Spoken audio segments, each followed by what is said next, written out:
What you're seeing with the blowups in crypto, if you're a long-time Bitcoin bull, you actually should be really liking it. And I'll tell you why. Because these type of bubble blowups get rid of the nonsense. They get rid of the bad business models. They leave standing the long-term winners. Pets.com gone, right? I mean, that's the thing. And yes, I go back to 200% market cap to GDP. People, you gotta at some point have an economy that produces something to back up these valuations. You can't be living in la la land.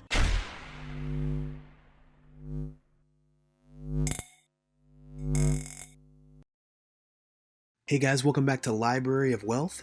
Today we have lead market strategist Sven Henrich on the future of Bitcoin and the crypto market.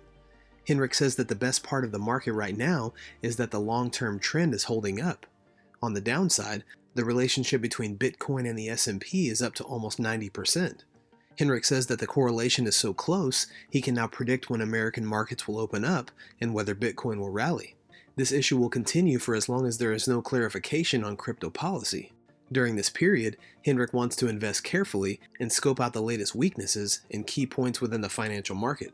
Let's listen to Sven Henrich as he predicts where the bear market is heading and the future of cryptocurrency. Don't forget to like and subscribe if you enjoy the content we do here on this channel. Let's get right into the video. By the way, Michael Saylor and I spoke literally at the bottom, right? And we had this podcast.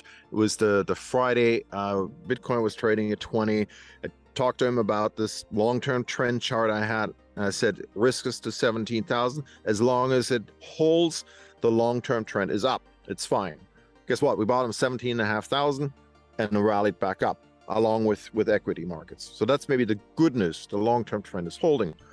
The bad news, maybe, is that the correlation between Bitcoin and the S&P is almost 90%.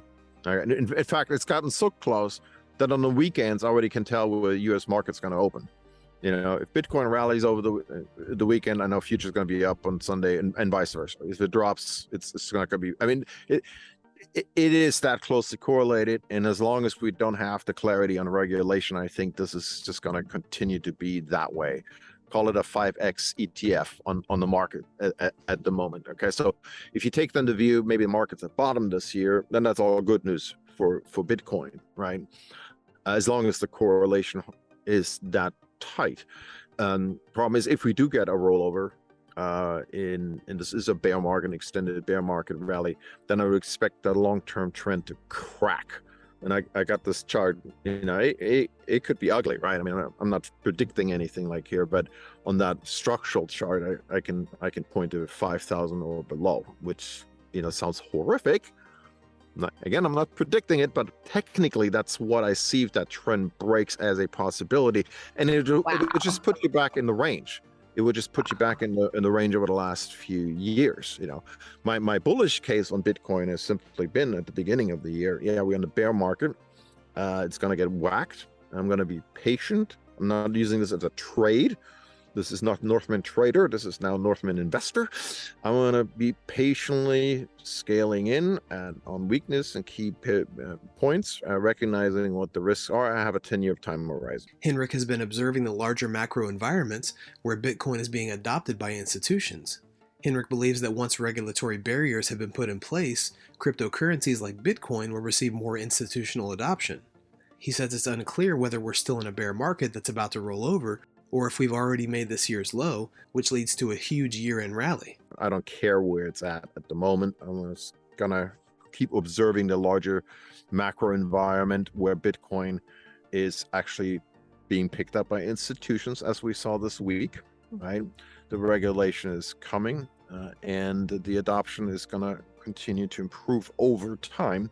And once you have the regulatory hurdles, then I think you're going to get more institutional adoption. But in the meantime, you're going to get the same ridicule that you saw in 2000 when Amazon blew up, and everybody was laughing at Bezos, and look what happened there ultimately. And then so when you see Tesla taking a big write-off, you're going to get those type of headlines, obviously. But yeah, it's all correlated.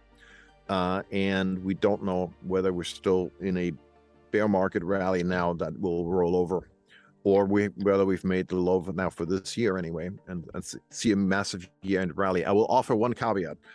To the extent that in our extraordinary times, seasonality applies. There's something called midterm seasonality. Yes, every election type of background has also seasonality associated with it.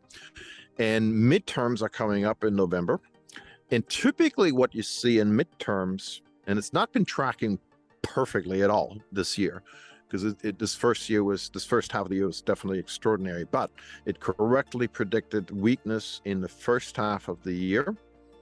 It predicted multiple rallies that coincided with that midterm seasonality chart in the S&P. That midterm seasonality chart says more stress into September, October, which may or may not produce lows. I'm looking at this technically I see also bullish patterns if we do drop from here a bit, but it then predicts a massive year-end rally starting basically around the September, October pivot point. I know a lot of people are looking at this as well. Okay. So, and I said this on Twitter the other day too, bears need to prove their case here.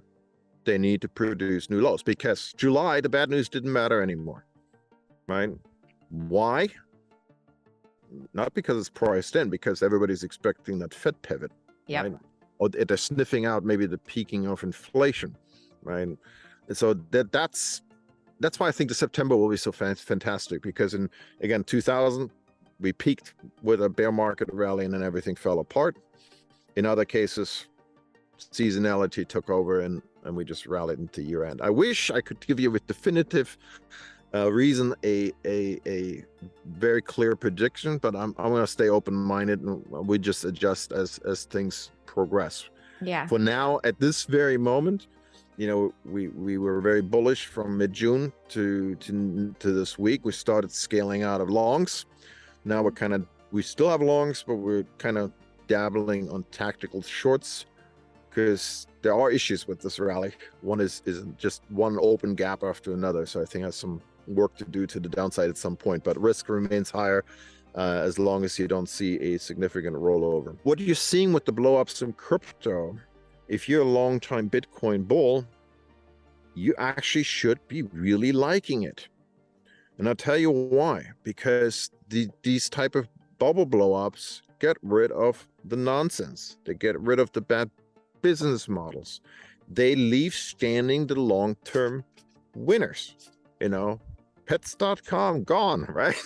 I mean, that's the thing. And yes, I go back to 200% market cap to GDP. People, you gotta at some point have an economy that produces something to back up these valuations. You can't be living in la la land forever. And that's what I kept warning about last year, right? Even with Bitcoin at the time, because I had my little journey, and I certainly wasn't chasing all this stuff into 50, 60, 70,000. That's why I'm looking at it from a long-term perspective, and I was like, yeah, give me weakness, bring it, have things blow up, give me better prices. I'm all for it. The midterm seasonality chart predicts that more stress and a massive year-end rally is coming during the pivotal point between September and October. Henrich is also noticing bullish patterns within the chart, which will come to pass if there is a drop in crypto. His company is very bullish and has started scaling out of longs and moving towards tactical shorts. Henrich sees that as long as there is no substantial rollover, the market will remain high risk. He believes the crypto blowups are good for the space because they remove inefficient business models and only leave long-term victors standing. Henrich says it's a game of patience, as he's been seeing people go bankrupt because they accidentally over-levered themselves. Do you guys think the crypto bubble blowup is good for the space? Let us know in the comments below. Thanks so much for watching. Don't forget to like and subscribe. This is Library of Wealth. We'll see you in the next video.